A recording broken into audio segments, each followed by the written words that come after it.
გასული კვირის ნიუსებით თქვენს წინაშეა ნიუს ოდისეა. ვეცდებით მოგიყვეთ საინტერესო ამბები კინოინდუსტრიიდან, ახალად გამოსულ ტრეილერებზე კინოსა და გეიმინგ ინდუსტრიაში და ასევე ფილმებზე, რომლებიც ნახვაც უკვე ჩვენს კინოთეატრებში შეგიძლიათ. მოეწყოთ კარგად და დავიწყოთ. Freaking out, I need a DD. I know you see me, yeah. Why you so greedy? Ay, I know you won't be me, yeah. Why you so needy? Ay. ნოლანის ოდისეა ჯერ არ გამოსულა და უკვე მოასწრო ინტერნეტ სკანდალში გახვევა.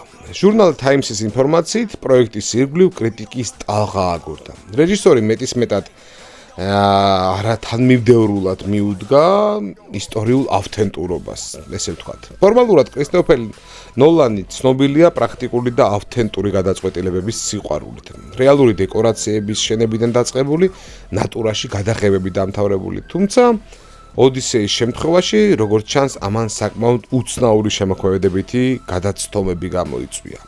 მთავარი სადავო მომენტი საუნდტრეკი გახდა. ვრცელდება ინფორმაცია, რომ კომპოზიტორ ლუდვიგ იორანსონს თითქოს შეუზღუდეს ორკესტრული ჟღერადობის გამოყენება იმ არგუმენტით, რომ ძველ საბერძნეთში ორკესტრები არ არსებობდა.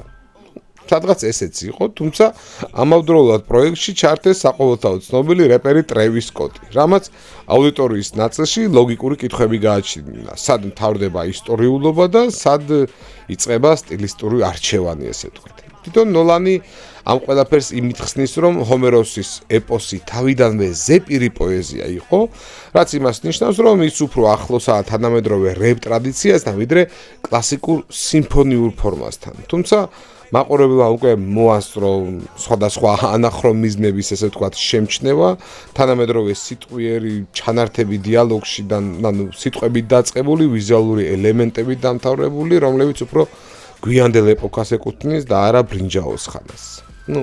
კიდეც საყი განხილვის თემა არის კასტინგი, სადაც მაყურებელთა ნაწილი განიხილავს შეუსაბამოას პერსონაჟის კლასიკურ აღწერას და მის ეკრანულ განსახიერებას შორის.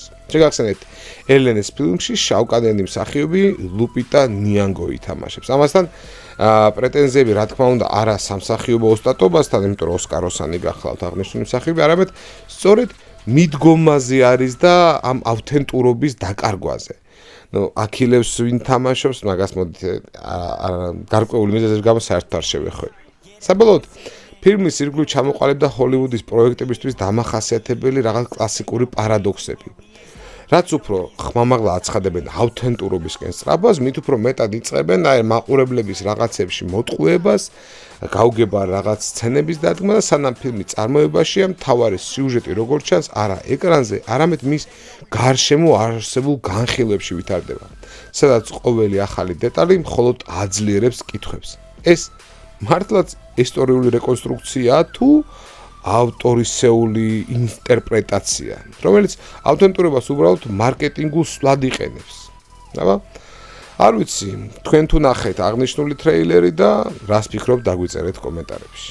მომავალი მე-11 ფორსაჟი გახდება ამ თითქოს და დაუსრულებელი ფრენჩაიზის უკანასკნელი ფილმი. მაგრამ საქმეც მაგაშია, რომ არავის არ უთქვამს, რომ სერიალს არ გადაიღებდნენ. ლაპარაკი მხოლოდ ფილმზე იყო. შესაბამისად, Universal-მა ამ დღეებში დაადასტურა, რომ ფრენჩაიზა მიიღებს სრულფასოვან სერიალს. პროექტის მთავარი პროდიუსერი თავად ვინ დიზელი იქნება, ასე რომ ფრენჩაიზის საფირმო დნმ-ის უსაფრთხოებაზე შეგვიძლია არ ვინერვიულოთ. პათეტიკური სიტყვები ოჯახზე, გიჟური ტრიუკები და ფიზიკის კანონები, რომლებიც რეალობისგან სადღაც ცალკე არსებობენ. აშკარად, არსად არ გაქრება, იქნება ჩვენ სერიალში.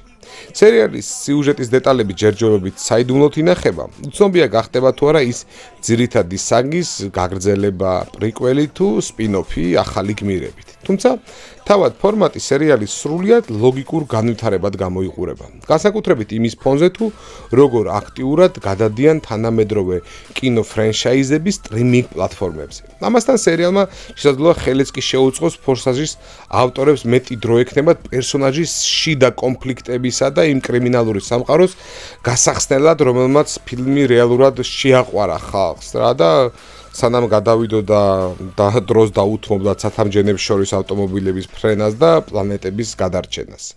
მსხვილი სერიალები სერიალების ამჟამინდელი ბიუჯეტების გათვალისწინებით პროექტმა შესაძლოა სრულიად შეინარჩუნოს სრულმეტრაჟიანი ნაწილების მასშტაბი და ექშენი. ოღონდ ახლა კიდევ უფრო მეტი ეკრანული დროით მთელი ამ ავტომობილების ოჯახურ თერაპიისთვის.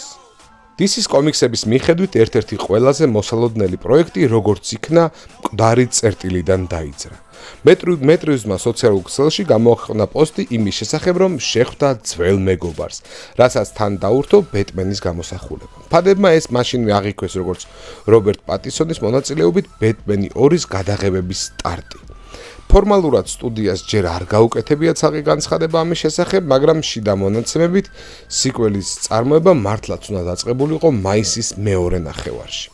ამასთან ფილმის სცენარი ინსაიდერების ინფორმაციით ჯერ კიდევ 2025 წლის ზაფხულში დასრულდა, ასე რომ მოსამზადებელი ეტაპი დიდი ხანია დასრულდა და რჩებოდა მხოლოდ კონკრეტული მომენტების შეთანხმება DC-ის ხელმძღვანელობასთან. გაგრძელება განვითარდება პირველი ნაწილიდან სულ რამდენიმე კვირაში, გოთემში აი საშობაო პერიოდი იქნება. ფილმის ატმოსფერო აღწერილობის მიხედვით გახდება კიდევ უფრო პირქუში, ზამთრისეული ცივი ლურჯ ფერებში, ქალაქში უკვე მოხდარი ქაოსის შედეგებზე აქცენტით და ასე რომ გოთემის მცველი კვლავ რობერტ პატისონის სახით იქნება და ასევე გამოჩნდნენ საინტერესო პერსონაჟები, უпростоროდ მსახიობები, ესენი იქნებიან სკარლეტ იოჰანსონი და სებასტიან სტენი. ბეტმენი 2-ის პრემიერა კვლავინდებურად დაგეგმილია 2027 წლის 1 ოქტომბერს. EA Sport-მა დეტალურად ახსნა თუ რის ხარჯზე აპირებს ახალი ნაწილი ნაბიჯის წინ გადადგმას. განსაკუთრებით საამაყოა ყდაზე, რომ ჩვენი ჩემპიონია გამოსახული. პირველ რიგში დეველოპერებმა სერიოზულად გადაამუშავეს საბრძოლო სისტემა, განაახლეს დარტყმების აცილებების ბლოკების ანიმაცია და კონტაქტის ფიზიკა. თამაში გამოჩნდა 1000-ზე მეტი ახალი ანიმაცია, ასევე უნიკალური დგომები და უმოქმედობის, ესე ვთქვათ, მოძრაობები, რათა მებრძოლები უფრო ცოცხლად გამოიყურებოდნენ და მათი ამოცნობა ოქტაგონზე ქცევის და მანერითაც კი იყო შესაძლებელი. EA ცალკე უსვავს ხაზს, რომ ახლა სპორტსმენების სტილები ბევრად უფრო ძლიერად იგრძნობა. ასევე გააუმჯობესეს თავის მოძრაობა, რის წყალობითაც აცილება გახდა უფრო, ესე ვთქვათ, ბუნებრივი, ხოლო ნოკდაუნები უფრო სანახაობრივი. მაგრამ მეორე მხრივ თამაშმა მიიღო აპგრეიდი ვიზუალური თვალსაზრისითაც. UFC 6-ში გადაამუშავეს მებრძოლების მოდელები, თმა, კანი, მუსკულატურა და დაზიანების სისტემაც კი.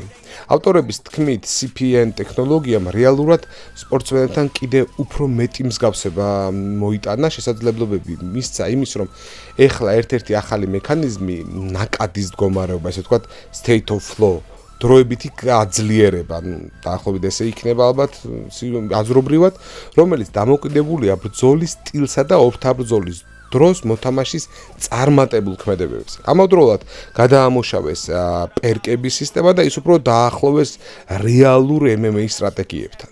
ცვლილებები შეეხო მიწოდებასაც, არენებმა მიიღეს განახლებული განათება, უფრო კინემატოგრაფიული სურათი და გაუმჯობესებული აუდიო.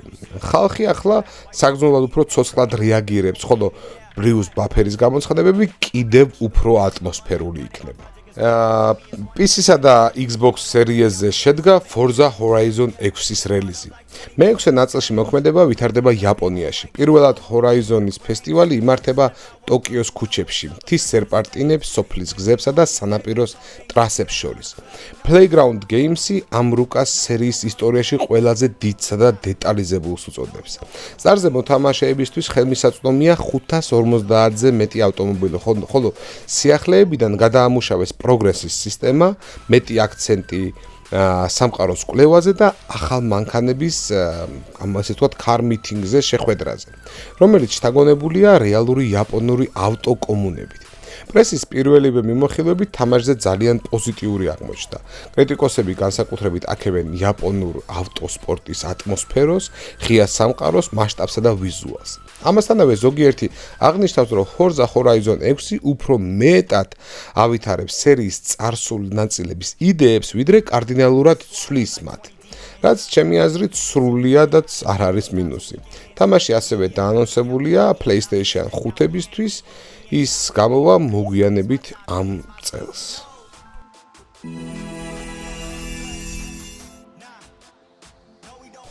კინოთეატრებში გადის ფილმი მაიკლი. ჩემი თაობის, ანუ იგივე მილენიალების დარწმუნებული ვარ ერთ-ერთი უსაყვარლესი მომღერლის ისტორია. ფილმმა რაღა გითხრა და ძალიან გამიცრუა იმედები. თითქოს ისე დაიწყო, მეთქი რაღაცა კარგს მივიღებთ. ზომიერად კარგი ხერხებით დაიწყეს პერსონაჟების ჩამოყალიბება და განვითარება და მეთქი რაღაცა მართლა ეხა ამათმა თუ მოინდომეს, ფაქტია შეუძლიათ. თან კაი ბიოგრაფიული ფილმები ხომ ზოგადად ბევრია გადაღებული. ანუ იმის თქმა მინდა რომ არავის ახალი ველოსიპედის მოგონება არ უწევს. ყავს უკვე ფამბაზიანი პერსონაჟი, გარშემო შემოუკრებია თუნდაც გამოგონილი ან არსებული, მაგრამ თლაც საინტერესო თუ არ არის შენ თვითონ რაღაცა შეუსე ეს თვისებები და ამსგავსი ვისაც გინდა და დაიწყე როგორც რა ვიცი, კარგი ფილმის გადაღება. წარმოუქმნე პრობლემები, გაამარჯვებინე მათზე და მივიღებთ რაღაც საინტერესო სიუჟეტს, მაგრამ ვაი რომ სცენარისტებიც აი ესე ჩემსავი ძალიან ზერელეთ მიუდგნენ ამ საკითხს. ფილმი სადღაც 10 წუთში იწყებს ჩაფუშვას. პერსონაჟები ხდებიან არადამაჯერებლები. მთავარი პრობლემა გვაქვს მამათა და შვილთა ბრძოლა და ისეთი ტემპერატურაზე, რომ რა ვიცი 80-იანებში დაბადებულ ბავშვებისთვის, რომ ერთი რიგითი 4 შაბათი უფრო არის რა. ისეც რაღაცა თად რეალურიც კი არა. მამა მულტფილმურ ანტიგმირს უფრო გავს. ძმები საერთოდ მასოვკაა რა. მაიკლი კი აი ცარიელზე ცარიელი, არანაირი, თუნდაც მინიშნება მის გენიალურობაზე. გავიხსენოთ იგივე ბოჰემია და რაფსოდია. შექმნის მომენტები მუსიკის როგორ მიდის, შენც ჩართული ხარ. იგივე თუნდაც რეიში, იგივე ნებისმიერ მუსიკალურ ბიოგრაფიულ ფილმში და აქ ყველაზე ეპოქალურ პოპ მომღერალზე ფილმში, აი, რა ვიცი. რაღაც ბოდიშით გამოთქმაზე და დიშოვი ნარესკები, თუნდაც ექშენი გვეგრძნო. ბოდიშით და რამდენია ესე ფილმის ბიუჟეტი? ეს სადიპლომო ხერხები რა დროსია? მესმის მაიკლის დიდი პრობლემები ქონდა და ბევრი ბრალდება საერთოდ კოშმარულია და შეიძლება ეხლა არ უნდა ცუდად მაგაზე აგება ფილმის, მაგრამ მაგასაც გავიგებ, ანუ უნდათ რომ უფრო მის მუსიკალურ მხარეზე ყოფილიყო აქცენტი? სიმღერა დამაყალდა მიუზიკლში. ანუ მუსიკები აკლია თვითონ მაიკლის შედევრები არის შიგნით ძალიან ცოტა. ანუ წარმოიდგინეთ, მარადონაზე ფილმის გადაღება რომ გადაწყვიტოთ და გაიფიქრონ რომ მოდი კარგი რა მარტო ნარკომანიაზე ხომ არ იქნება აგებული, არა მის მიღმა ის იყო დიდი ფეხბურთელი და ამ დროს ფილმში ფეხბურთი რომ არ იყოს. არ ვიცი. თავარი როლის შემსრულებელიც მინდა ორიოდი სიტყვა ვთქვა, მესმის მაიკლის ძმისშვილია და თუ არ ვცდები საერთოდ სადებიუტო როლი იყო მისი, მაგრამ ნუ ძალიან ჩამქრალია. გაუგება რაღაცა საჭურის ბიჭს თამაშობს, რაღაცას დალასლასებს. აი ხმა, კაი, დაადებ ბოლო-ბოლო რაღაცას გაასწორებ და თქვა დაამსგავსებ. მაგრამ პლასტიკა ხვდები რომ ბევრი ვერ იცეკვებს მაიკლივით, მაგრამ ოდნავ უფრო მოქნილი რომ აგეყვანათ. ან ცეკვის სცენებში მაინც გეხმარათ ის მონტაჟის ხელოვნება უადგილო ადგილებში რომ ტენიდით. მოკლედ შეიძლება ჩემში ახლა ფანი უფრო ლაპარაკობს და რეალურად ფილმ ზედმეტად ვკიცხავ, მაგრამ მე მაინც უკმაყოფილო ვარ. რაღაც დაუსრულებელი შთაბეჭდილება დატოვა. შევაფასებდი ფილმს ალბათ 10-დან 5-ით, ისეც იმიტომ რომ მაიკლზეა და სადღაც მაინც ღირს ნახვა, მაგრამ ნუ იცოდეთ ვერაფერს დიდს და მით უმეტეს ახალს ვერ გაიგებთ მასზე. უბრალოდ აი იყოს რა, ვის რას უშლის, მაგ კატეგორიის ფილმია. ჩვენს კინოთეატრებში გადის ასევე ფილმი მანდალორელი და გროგუ. ფილმი არ ვიცი, აი ხა დარწმუნებული ვარ, ვინც წახვალთ ამ ფილმის აყურებად, ნუ უმეტესი ნაწილი იქნებით, ანუ ამ ფრანშაიზის, ანუ უშუალოდ ამ პერსონაჟების, ან მოყვარულები, განსაკუთრებით პატარა გროგუ თითქმის ყველას გულში ჩაგვივარდა პირველი თანახვისთანავე და ამათ არ დაგიწყეთ ახსნას თუ რის საყურებლად მიდიხართ. სხვა მხრივ ფილმი რომ გითხრათ რაღაც ახალია, რაღაც საინტერესოა, რაღაც ახალი სიტყვა აღნიშნულ ფრანშაიზაში, რომელიც ბოლო პერიოდში ფაქტიურად ტყვეობაში არის ჩავარდნილი და რაღაც ბოლო სულს აძრობენ, სულთა ჰაერად ნამდვილად გამოიყურება. საინტერესოა, საინტერესო პერსონაჟები, რომლებიც ჩვენისაც ძალიან გვიყვარს. ახალი პერსონაჟები რომ გითხრათ, რომელიმე რაღაცნაირად დაგამახსოვრდება და სხვა სერიებში მოითხოვთ მან დანახვას, არა, მაგრამ არსებულებს ნახოთ არ დაუკარგავ თავისი ქარიზმა არსად. არის ძველი ფანებისთვის საყვარელი ხერხები დაჭერილი ფილმში, იქ stop motion-ი, იქ რაღაცა ეს ბალისტის ლაზერული სხივები, რომლებიც აი აშკარად რო ეტყობა, რომ დღეს ტექნოლოგია იძლევა იმ საშუალებას, რომ უფრო ნატურალური იყოს, მაგრამ არა იმ კლასიკასთან გვაახლოვებს. გამანადგურებლები და ესე შემდეგ, ანუ ლამპური ფილმი, ანუ მივყავართ იქ, სადაც დაიწყო ეს ყველაფერი, თანამედროვე, ესე ვთქვათ, სიუჟეტურ კამერები და ამ ყველაფერი გადაღებასთან ესეთი სინთეზი არის დიდი პატივით იმ ძველ შედევრისადმი. ნამდვილად კარგი საყურებელი არის, პერსონაჟებიც კარგად ვითარდება, გროგუ აქამდე თუ უბრალოდ რაღაცა ზურგჩანთის ფუნქციას ასრულებდა, ეხლა სრულფასოვანი პერსონაჟია და აი ეს გარდასახვა, ეს გვერდში დგომა, რაც ყველაზე ძალიან გამიხარდა, ის არის ყო რომ არ ჩაანაცვლეს თაობები, ანუ პირდაპირ არ მოვიდა ახალი ძველის სადარაჯოზე, ესე ვთქვათ, ხდება მისი მეგობარი და აი ამ სიუჟეტ კვანძებში და აი ამ რაღაც ხურებაში უბრალოდ კარგ დროს ატარებ, რაც ბოლო პერიოდში ძალიან ფუფუნები საგანი გახდა ჩვენთვის და უყურებ ფილმს და ხვდები რომ ანუ რაც შეეძლოთ ფაქტიურად რა მოცემულობაც იყო, მე მგონი ბოლომდე წურავენ, აი თუნდაც მაიკლისგან განსხვავებით, სადაც უზარმაზარი პლასტი იყო, რაზეც შეიძლება ელაპარაკა და არაფერზე გველაპარაკეთ, აქ არის უპატარავესი ისტორია, უპატარავესი მოცემულობა უდიდეს გალაქტიკაში, შორეულ გალაქტიკაში და იქაც ძალიან საყვარლად გვიყვებიან იმ ამბავს, რომელიც ჩვენ გულებში არის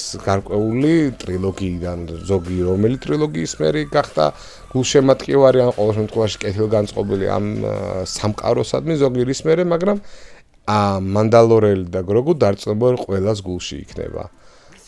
წადით, გაერთეთ, დრო მოკალით, თუ თქვენი მეგობარი, ან ავიც ნათესავი, ან ნებისმიერი ადამიანი, სადაც მიდიხართ, არის ამ სამყაროს ჩახედული, ნამდვილად არ დაკარგავ დროს. სხვა მხრივ დიდ კინემატოგრაფიულ ღირებულებას ნაღდათ არ დავარქმევდი. ერთი რიგითი მანდალორელის სერიალი წარმოიდგენს დიდ ეკრანებზე ცოტა მეტი მასშტაბით, ცოტა ნაკლები უაზრო პერსონაჟები და მართლა შევა საინტერესო პერსონაჟები იმდენი არ არის, მაგრამ აი რაღაცა გავლით და ვაფშე რა უნდა აქ.